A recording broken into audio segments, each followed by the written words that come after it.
There we go. Welcome everyone to our call today and discussion about the neck and going into the head. The neck, Linda and I were discussing this just before. There's so many pieces that we're excited to talk about. Challenges that we both have had and challenges that we've seen psychosomatically with clients, and being able to share that with you. We appreciate you being here. And as we start today, I wanted to ask a few questions, and we'll unmute everyone at the end, but some questions, some basic ones with the neck. If you have had injuries with whiplash, for example, have you ever experienced a stiff neck? Have you ever experienced with the throat? And we'll be talking about these different things. Do you ever notice that you might clear your throat or have a frog in your throat? Our body is constantly communicating with us. And as we come into the neck, we're talking about voice, movement, flexibility with our thinking, and our communication has so much to do as well with the neck. So we'll go into these different aspects of the neck and the psychosomatic patterns and the energetics that they hold as we go through the call today. So I just wanted you to think about that. If you have had some of those, just notice as we go through. And if you have a question at the end about that, we would be happy to answer that. Go ahead, Miss Linda. Thank you, Christy. Yeah, so the neck obviously means different things for different people, and people don't often associate the neck with the actual voice. But how we look at it psychosomatically is not just by taking a look at the physical neck, but by also taking a look at the posture of your neck as well. So that's one of the first things that we do in terms of how is your head and your neck positioned over your body. And does this neck and head support your body, or is it forward and supporting everybody else's body? And of course, there are some really interesting statistics in terms of the weight of the head when the head is forward of the body. And sometimes this can start just simply at the shoulder level where the head comes forward. But for some people, it's going to start right from the ankles. So depending on how this looks, still tells the same story in terms of whether you're ahead of yourself, and that will directly reflect your communication style. And I think it's actually really important to take a look at, some of the forward carriages in the head position, because we'll often see quite visionary people having their head forward, because it's literally like they're leading with their mind. They've got so many things to do, so many places to be, that the head literally just comes forward. Can also be moving away from the past. So if there are some experiences in the past that have some troubled emotions, things that you would rather not feel into, and sometimes just simply close the door on the past and concentrate on the future, the head can also come forward, meaning you're not really present in the body, you're forward of yourself. As Christy said, we've both had significant neck challenges. And I would say for me, my challenge with my neck has been right from the time I was in my 20s when I got hit by an interstate transport truck. I was stationary and it was speeding, and it catapulted my car 3 lanes of traffic into a driveway that I was going, and created a massive whiplash injury and weakness in my neck. So I've been navigating my personal story around my neck, and realistically, psychosomatics has helped me enormously by understanding some of the protective patterns that I've adopted. And I'll speak a little bit more about that as we go along. But Christy, over back to you. I too, Linda, I've had 4 whiplash accidents, 2 on the freeway, which I'm really grateful it was only whiplash, and 2 other accidents. And over my life, so much of the issues that I've had have been in my neck. And also psychosomatics has been a godsend in that it brought so much awareness to my communication challenges. And what that was for me, and I wasn't even aware that I had them really until I got into psychosomatics. And one of my patterns with that was my head was certainly forward, because one of the patterns that I held, and it was a cultural piece that shaped that, is service and pleasing and what can I do for you? And I would say almost even into a response of that became my go-to for protection, is to get ahead of myself, like Linda was saying. And so there was so much tension already in the neck. But what I hadn't realized is with the accidents, because they were before I was introduced to psychosomatics, my head would be really far forward. And I know for me at the time, because with psychosomatics, it's really important to trace back to, okay, what was happening at the time in your life that this injury happened? And when I think back, especially to the car wreck on the freeway, which was probably the worst one because my boys were babies in the back, and the stress of that. As I go back, I remember I was at such a pivotal point in my life of learning about boundaries and learning about codependency patterns. And I didn't even know what that was till I read a book and I thought, that's really a thing. I had no idea. And so as I began to learn and realize that my ability to speak and how I held my neck mattered so much. But at that point in time, to look back, I have a great appreciation for how far I've come. And also it keeps me very aware to keep my neck straight and my head back, so my physical alignment stays there because of all the injuries that have happened. And my hope is with this call that as we bring more awareness again and again to the body, and an understanding and a compassionate understanding of, okay, what are the patterns that are holding that in place? Or what were they when it happened? And so for you to do your own introspection about that, if you've had neck pain, with psychosomatic work, noticing the patterns is probably one of the beginning and most important parts of this work. Yeah. Yeah. The over protection is probably one of the areas that I could relate most to, taking on, knowing that there was a weakness in my neck, creating an allowance for that weakness, and always sort of feeling like I had to be careful with my neck.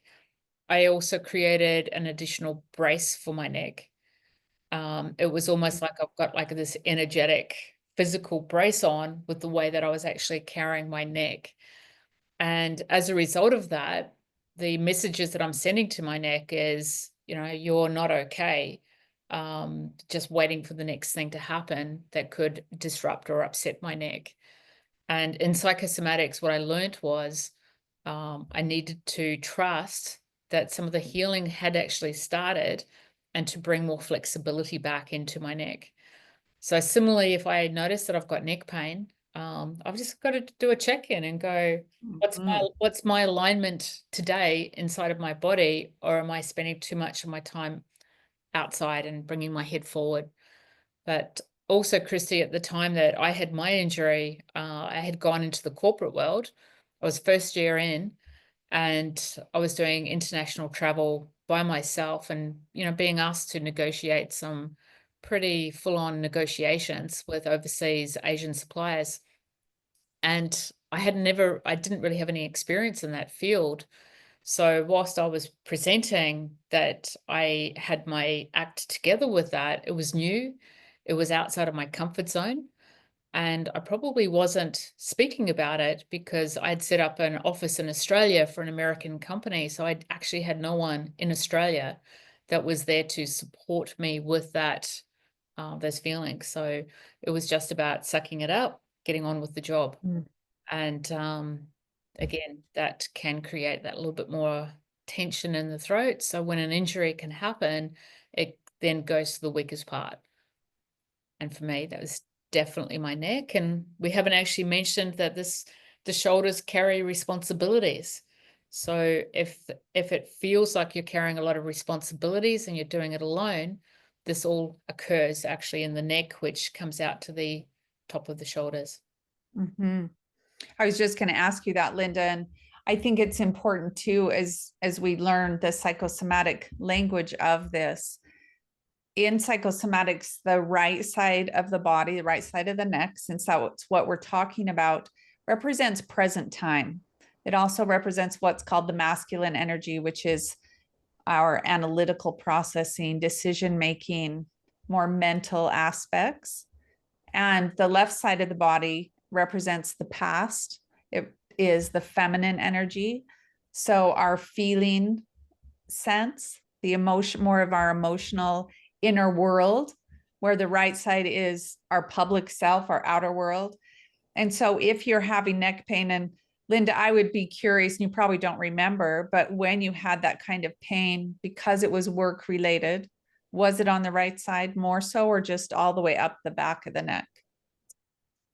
Was the back of the neck and in the lower spine, because, you know, obviously if you're having something happen with one of the curves in the spine, the corresponding part of the spine is also affected.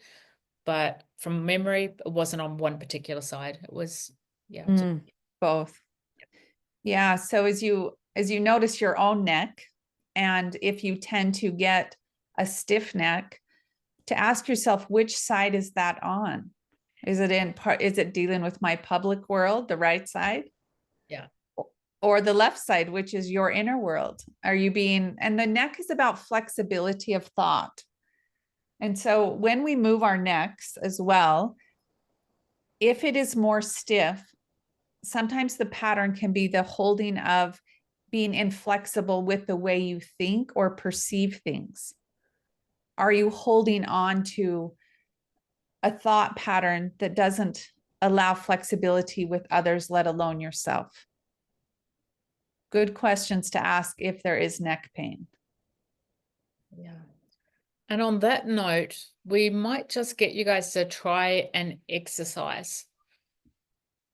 And on this exercise, what I'd like you to do is firstly, not to do anything at all that creates any pain or tension. So you're only moving within a comfortable range. But I'd like you to move your neck firstly to the left-hand side as a comfortable range, and then move your head to the right-hand side as a comfortable range. Now, imagine as you're looking ahead on the horizon, there's this beautiful bird, and the bird starts flying over to your left-hand side. And I want you to follow the bird all the way around as far as your neck is comfortably moving without creating any tension in your neck. And just notice if by bringing your attention to the bird, if your neck has a greater range of motion. Mm-hmm. If anyone would like to put in their comment what they noticed there, if you noticed any difference. But what most people find with doing that exercise is that when they're not concentrating on their neck and the movement, and they're focusing their attention on something different, the range of the neck movement improves. So as you shift your perception and your focus, then it changes your outlook and your perception. It's a really nice little exercise. Pam. Yeah. More stiff on the right.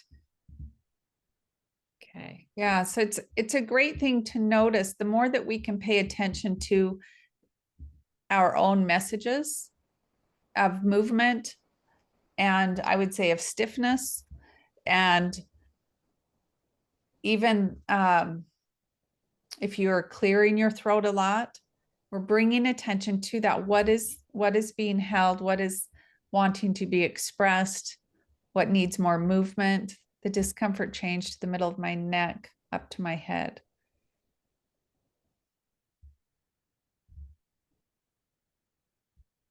And Linda, you had said in that one of the important parts of that is when you're thinking of the bird moving, it changes, it gets us back into our body as well. Yeah. And Yeah. changes that perception, literally. Totally does. And one of the areas, like when somebody comes in for a psychosomatic consultation, we might notice that there is a head tilt. So as soon as I see like a head tilt, one of the things that I'm looking at, one of the first questions is to understand what the neck pain is like. Because again, the body does adaptive patterns. So if there's pain, there can be a movement to avoid the pain. So as you come back into more of a centralized position, that's when you start to notice that the pain is actually more present. And it does make a difference if it's on the left or if it's on the right-hand side. There's different ways to language it, and Christy's given us a really great example of, the present, also the action-orientated self being on the right and the feelings being on the left. You can also look at that as the outside world on the right and the closer internal world on the left as well.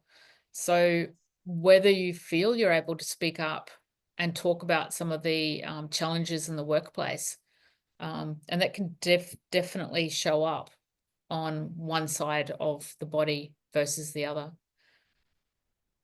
Also, the style of tension is really important too, because sometimes people will experience pain very differently, and the surrounding tissue of what it actually looks like will provide some information on the history relating to the story that's encapsulated in that body tension. Gives us a timeline. Yeah, and what that makes me think of, Linda, is in psychosomatics too, we speak the language of it sometimes without even realizing it. And when I have clients come in that will say, I just feel like I'm trying to keep my head above water, and there's almost a panicked description of what they're feeling, what I will notice is I'm seeing that is a contraction in the jaw, and all of the muscles here holding, and the neck in a relaxed state, there's contraction and the muscles are coming out. Because what's happening usually is there's so much going on in the mind and trying to problem solve or survive. The body is forgotten about. And that's the keeping the head above the water. And when getting worked on somatically or even doing some breath work individually, when you notice that, often what will happen is some tears, sometimes a feeling of angst that we as human beings do our best to move out of or stay away from, and the body will do this kind of thing because it's an uncomfortable place sometimes to feel that anxiety, to feel the contraction, to feel the sadness, whatever that might be. The allowing of that energy to be felt in the heart space or the body will literally allow the tissues in the neck to soften, because it's an energetic charge that moves. And then the body will literally take a breath and relax into that once we allow the feeling state to be felt. Yeah. And it comes back as well to the mind can know that you're safe, but it doesn't mean to say that the body feels safe. And we talk a lot about this in psychosomatics and particularly trauma-related patterns. If the body doesn't feel safe, it's going to be tense. And it is really relevant because sometimes, like any, deep tissue work around the neck, when it's super tight, the body may reject that style of work. It may be too much for the body. So like working just really gently with hands-on placement can be enough for the body to start to go, I feel supported, I feel safe. And of course, because the back of the neck represents the spine system as well, when we're looking at the spine, we're looking at how supported do I feel. It's really important for the body to feel safe. And I would say, Linda, the noticing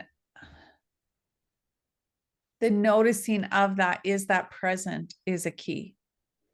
Yeah. Because sometimes, and I don't think I noticed that in my own life experience truly until I did psychosomatics, because I didn't know the pattern, and I wasn't aware of how I was holding, and then really understanding what was being held and that feeling of safety or not safe. That was probably the most helpful thing. And it was very challenging, because processing what's being held or what has been held, that is the work, is the allowing and the witnessing of that, and having support in whatever way that is. I believe that's where healing can occur. And yeah, those patterns of holding and running from or holding back, or over time, they become physical, and that's where pain comes in. Yeah. And you can also be supported on a physical level, have all your material needs met, but it doesn't mean to say you're supported on the emotional level. And, sometimes people literally just suck that up and just get on with things, particularly if they've got young families, if they've, got a lot of responsibilities, and also where there's a lot of pain in the environment with the people that are around them, so that they have to be the person who's there for everybody else. That will often show up as the weak point, can be the neck, and feeling sometimes that overwhelm of those responsibilities. Yeah, and Linda, that makes me think of the pattern of not being able to, or sometimes not knowing how, having a lot of pride about asking for help. And that pattern of just push through it creates so much pain and or numbness of I don't feel anything. But eventually the body will let you know in one way or another, I can't keep doing this. And that's when we get neck pain. Sometimes that's when we have an accident or a shutdown in some way, because the intelligence of our body is continually working, regardless of if we think our head's in charge all the time. That's not true. It's continually moving back and forth. And our whole intention with it is a conscious intention, is to educate about the power that you do have as a human being to tap into what are my patterns, and how can I better listen to my body so I can create more balance and wholeness from within. Because I believe that's where power really comes from, is that inner space of I do have a choice. If I feel like I'm keeping my head above water for too long, it's my choice to step back and rest for a day. But I get that can be challenging, and yet it's still a choice at the end of the day. And that's where we start to work with clients on boundaries, or, maybe have them, work with someone who supports their emotional needs. It could be a psychologist, it could be a counselor, or someone else within their network of care. But boundaries becomes a really important one, because if someone, as an example, the people pleaser, Christy, that you mentioned right at the start, it's all very well to saying to someone, you need to have, better boundaries, but that's not something that someone can do easily. They need to feel first the discomfort of what it actually feels like to put in place those boundaries, and to be with the part that becomes anxious at the thought of letting other people down. And unfortunately, for a lot of people, their greatest challenge we talk about becomes their greatest gift. But sometimes that transition period, it does require a greater depth of actually understanding how the protective patterns have developed, and how they are or are not serving. And the body does start to communicate we see in psychosomatics when people go to the doctors sometimes and they say, hey, it's psychosomatic, there's nothing wrong with you, but the body's going, I'm not happy. I'm showing you I'm not happy. There's some pain here. I'm not happy. And we kind of sometimes fondly refer to it as, your body's sending you messages. It's about learning to listen to the whispers rather than the body's shouts. And the pain being louder, it's asking for a different comprehension. And that's very easy to say, and it can be hard to hear because, people, they're managing pain in so many different ways, and it can be such a life-changing situation when you're in so much pain to go, how do I get to manage this? But there are ways where you can start to actually notice the pain and interact with the pain and literally change your relationship with the pain. Yeah, in my work, one of my favorite processes and ways of working with that pain is to actually have a conversation with it, Linda. Because once again, our bodies are innate intelligence. And we can ask, you don't need someone to do it for you. It's always kind of nice, however, and we can also do it by ourselves to come into the heart space and ask, which we can do that around the end as a little exercise. But I think the biggest thing in our world today is slowing down enough to ask. Yeah. And allowing the space for the feeling, because that's when the tears come or the anger is felt, grief is invited in. There's so many different aspects that might be there. And as we ask and become curious about it, that's really where the body can work with us instead of us pushing against it and the resistance staying in the throat and the shoulders. I'm sure we're going to talk about this in so many of our episodes that we say, but there is such a desire sometimes to get rid of the pain. And if this pain could just go, in psychosomatics, we constantly refer back to the body likes to be integrated and to have the experience felt and moved through rather than to just go, because then the messenger is like, it's not heard. So we do need to take notice to what is my body communicating with me? And a good question to ask as well is, what can I no longer do because I've got this pain? And sometimes you might find some of your answers are right there. What can I no longer do? It's a great question, Linda, because usually it's work. Yeah, usually it's work. And that can be serving, providing for other people. It can be literal working and making money. But that's a really good example because it pulls us out of our pattern. Yeah. And what I noticed, because this area here, I often see like the really tense neck is often with people that are really independent and they don't ask for help. And you get to a point sometimes where you're in so much pain, you actually have to ask for help.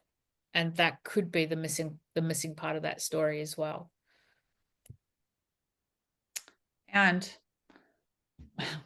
my brain wants to ask, okay, and let's go over the story of the belief pattern that created that about not asking for help. And that's the beautiful story of the body, is tracing back some of those threads that make us who we are. I had a client this week that she's in her 70s, and we were talking about different pains that she had had, and one of them definitely being the neck and the jaw. And she had said, and I hear this a lot, she had said, that's not who I am. And we paused and I said, but it's a part of who you were. We don't get rid of those parts. It is that beautiful weave that creates the story of who we are. We're not getting rid of parts. those parts are there for us as a collective, and it's us working with those parts. Most often they're childhood parts in general. And can we hold them tenderly with us as we continue to do the work, but not throw them behind us, because that shows up a different way in psychosomatics. Yeah. But to hold it gently with us, so we have them and understand that that's an important part of our story. So true, Christy, and so beautifully said, the interwoven parts and the connected nature. We never get rid of a part. Beautiful. Mm-hmm. Yeah. Yeah, we don't want to do that. Mm. You remind me of a conversation that I had also last week following the end of one of the psychosomatic trainings. And there was this beautiful young mom, and she's watching social media, and she sees all these pictures of all these amazing moms doing such a great job, and the comparison of how difficult being a new mom can be. And yet when you go into social media, everyone seems to be doing it so well, and how social media can sometimes add to the sense of responsibility, burden, and the dialogue, and I'm not doing it as well as everybody else. So bringing that down to a level of like being normal. This is an everyday experience. You're not different. You're doing a great job. And really hearing that unique story, but also common story. Social media is its own conversation. Social media is its own conversation. It is. I was thinking, Linda, with that, as we begin to notice our patterns and the physicality of them, one of the psychosomatic aspects is face reading and looking at our face. And with the tension that comes, like, for example, I'm thinking of the person looking at social media, Linda. I would be so curious in that, what's the pattern in the body as a response to not being blank? And so part of that would be putting the eyebrows together, like, oh, because in face reading, this part between the eyebrows represents the neck. And we can see when there's distress internally on someone's face, because we're always reading faces. And everyone is, not just Linda and I. We do it unconsciously, and we can say, you look tired, or is everything okay? You look stressed. Learning to notice the patterns in your own face. So if you tend to furrow your eyebrows or your forehead, that is an indication that there may be a challenge about perfection, of doing it right, and being super focused in that, and that it will show up right here. And Linda, I'll let you talk about another place that it shows up. Yeah, in the face. Some of the habitual areas when we're looking at communication, of course, has to be the mouth, because the mouth is our creative center for words. And we can see over time, we see timelines when we look at the lips. So not looking at just the in the moment expression, but when the lips start to go in as a continuous purse, that the person has a long-term history of just pushing down what they'd really like to say, or feeling shut down by others. And as a result, that has to go somewhere. That internalized pressure, it does go somewhere. So sometimes we'll see it as a thickening of the neck. But I think one thing I love about face reading, Christy, is it gives us a tool for what we're seeing to be able to direct questions. Because sometimes the client may not necessarily be coming in with a particular issue, but we see the pattern, and the issue that they come in with relates to the pattern. So we can ask questions so that they get to actually experience and understand how that pattern is playing out in their life. And that's, bringing it back into the body. That can be so, so helpful. Yeah, I like to, as when I see those distress patterns that are long term, I'm such a hands-on human. like if you notice that you're clenching your eyebrows, to literally start practicing very gently bringing your hands out and softening that, because it's a pattern that's unconscious. It's been there for probably since you were tiny.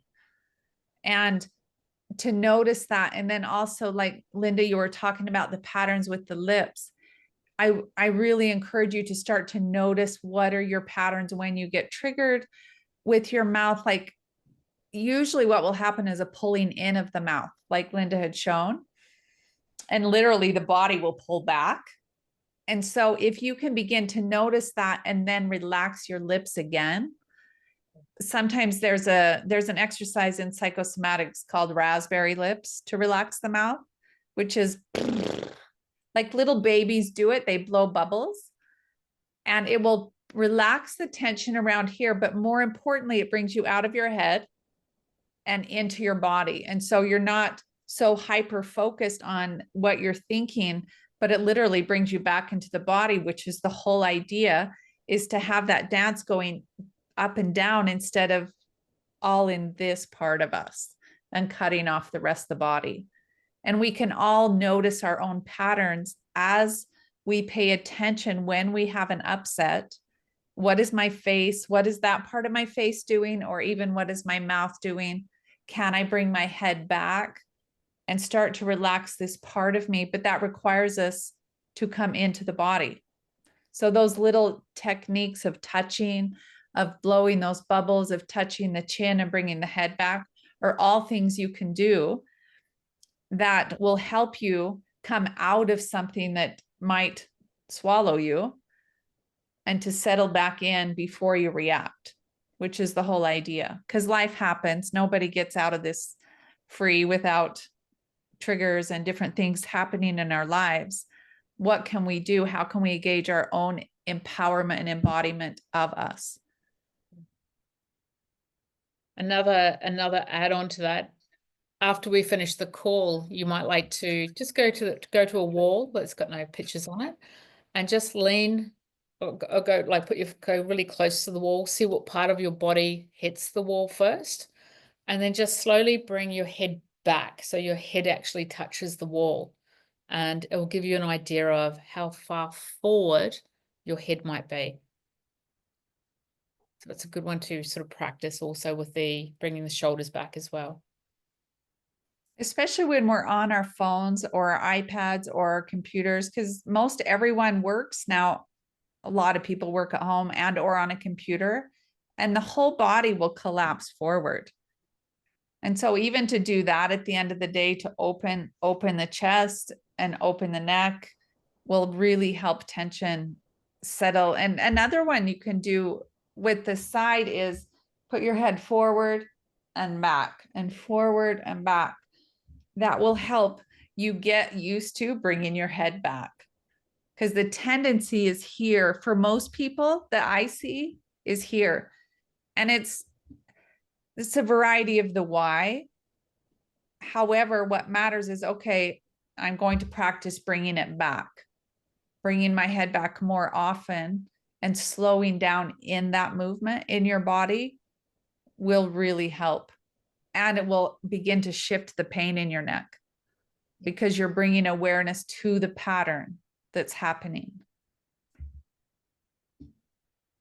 And there are some things that you might need some additional support with physically. If you start to notice that you're waking up with numb hands, and it's a really good one to actually, see like a physiotherapist, someone that can actually help in regard to actually restoring some of the movement correctly in through the neck into the alignment of the arms, so that doesn't become a chronic compression of the nerves as well. So be aware there's many different ways.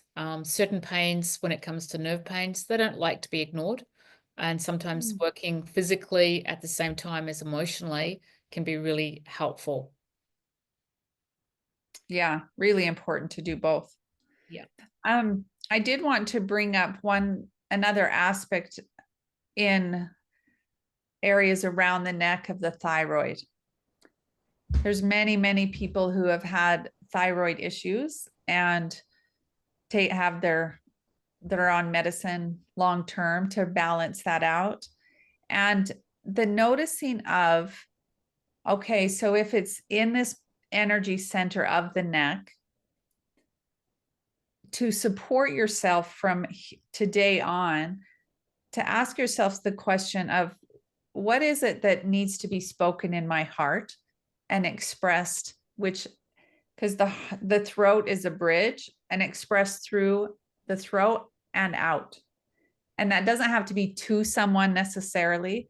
It could be an expression of to yourself through even a sound, like, and we'll do a little exercise with humming. A sound, a sigh, laughing is a wonderful way to express out that energy out of the body. Sometimes crying, which is watching a movie, that will help trigger that. So some of that energy can move out of the body. So helpful. And then you don't have to dissect it, because that gets tedious. But to move that out of the body and then go about the rest of your life, it's really giving the body a breath and a pause to create some sound from your heart, because tears, emotions, we're connecting into the body and the heart and not the head. And that's the whole idea with healing, I believe, and psychosomatic work. So does anyone have any questions that you would like to ask either Christy or myself?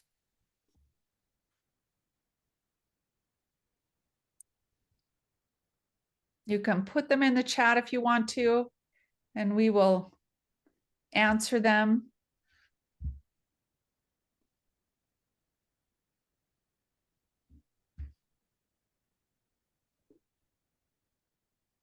So we don't have any yet. So I'm going to take you through an exercise. If you think of some, please put it in. One of the exercises for sound is humming. Humming is a beautiful way to begin to regulate the nervous system. And many people I've heard through the years have been told as they were children, well, I had a terrible voice. I can't sing. So-and-so said, you need to keep your mouth shut. There's so many stories around sound and the voice. And so where humming comes in, you're actually noticing if you can take it up in scale and down with the tone, and to pay attention to what it feels like in your throat. There again, we're coming out of the head into the body, which will help regulate that nervous system. So all of you can try it with me. I'll do it. You don't have to unmute. But to go in and close your eyes for just a minute and hum. Doesn't have to be a song. It can just be a sound. Can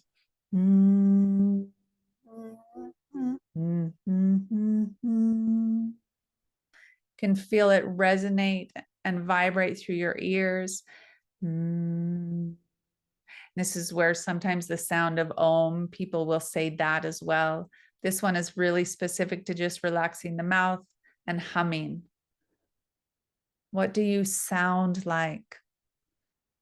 What does it feel like to be in your body?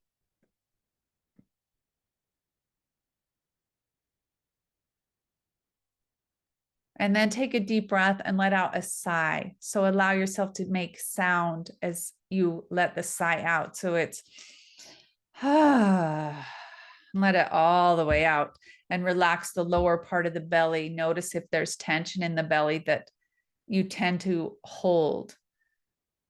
What does your sigh sound like, and what does it feel like? And let your shoulders relax. Move them up and down a little bit. You can move your head back and forth as you sigh and make a sound. We got calmness written down there. Thank you.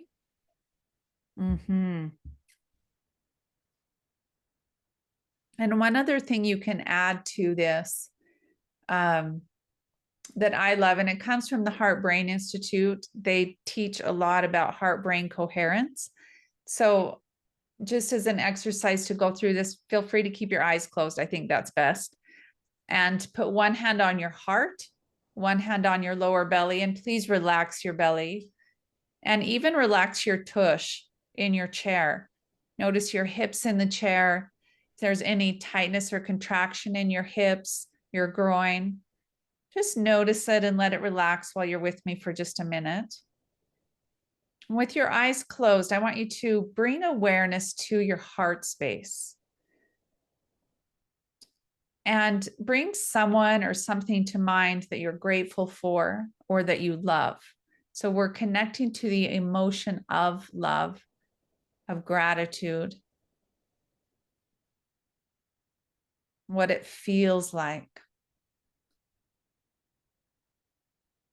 And as we connect with the heart space, this is where we ask, my dear heart, what is it I need today for my own healing?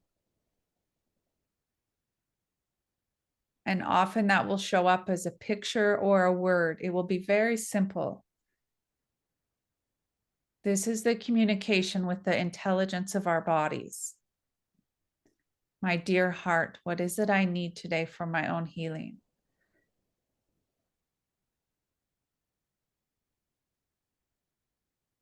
And as that comes to you, to say thank you in present time.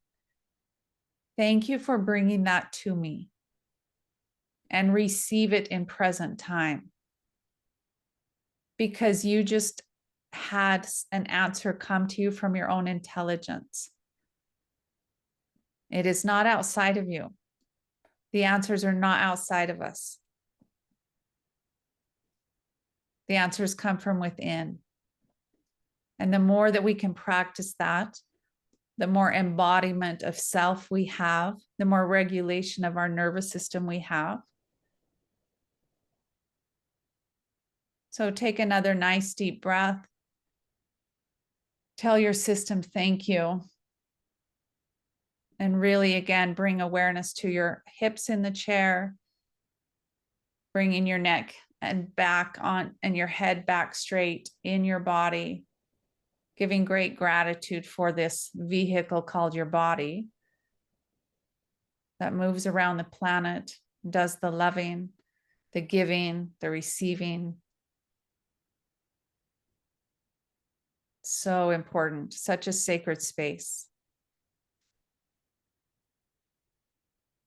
Thank you, Christy. That was beautiful. Such a great process.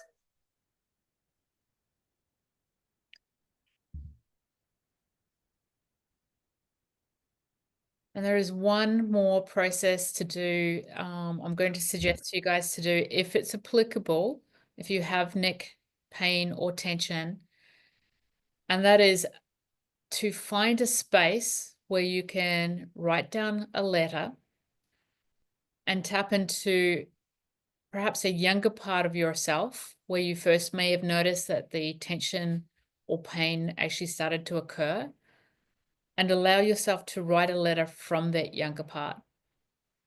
And don't interrupt that younger part. Allow freedom of speech, even if the language that comes through on a piece of paper is not your language that you would normally use, but just write. And it can be a letter. And the idea of this letter is just to allow it to come up and out of you, and to burn it or to soak it in water at the end of the process. It's not about sending it anywhere.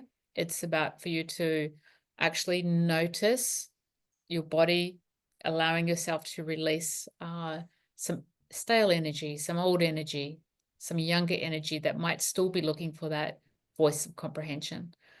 You can do that with working with someone that you trust. You can do it with working with a therapist, or you might just find a space outside your favorite tree, sit underneath it, and do it as a process yourself. But it's a beautiful process to explore some of the emotions that get trapped. And that's pretty much all the neck and throat area as well. Mm-hmm. And trapped is the key word. It needs to come out and be honored. It's not a matter of getting rid of. And Linda, that makes me also think of that process of writing a letter and allowing the feeling, or even noticing that you might not be feeling, could be either or, is the transmutation that happens as we continue to heal happens in our cell tissue. It happens in the body, not the mind. Yeah. And it's a challenging process and a beautiful process. That is the conundrum of the mind, of this back and forth dance that we do. And it doesn't have to be a negative experience writing this out. Mhm. It can actually be a really positive and freeing and liberating experience of just letting go and releasing. And acknowledging how far you've come in your life. Yeah. And there again, holding those parts that at some point in time we want to get rid of or put in a closet. It's bringing those parts in present time and saying thank you to all the parts of you that show up.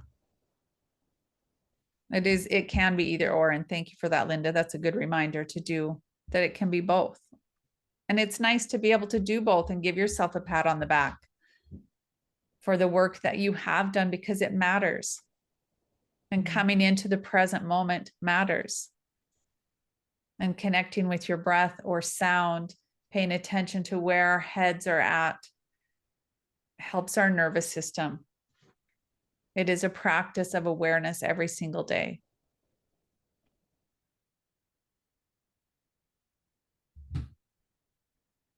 So thank you for joining us today live, and for those people that are listening as well. We really appreciate you as part of our community.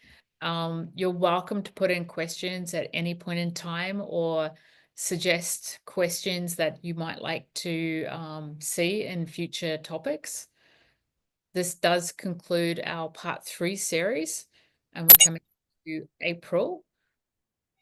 So just wanted to say a big thank you. There is a time zone difference for our next call, so we'll be sending you out some information in regard to that. And before we finish, if there are any questions, please let us know. And if there aren't, then we will conclude today's call. Yeah. Thank you, everyone. Okay. Thank you.